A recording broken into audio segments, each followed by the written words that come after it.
Saan yung pupunta? Hindi marunong.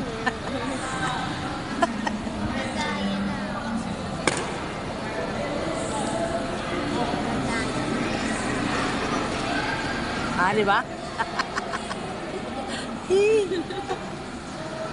Hindi kasi nakikinig eh. Ayaw nga, kaya nalilito siya eh. Hindi, puro kasi yan karga dyan ng nanay-nanay niya, tatay-tatay niya yung dalawa. Oh.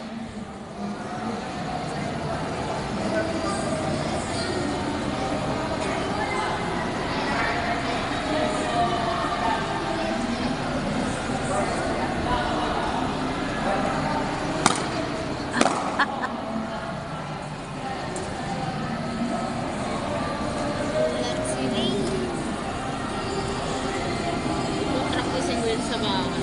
Mapanoorin mo, meron yung website na sinend ni Sir.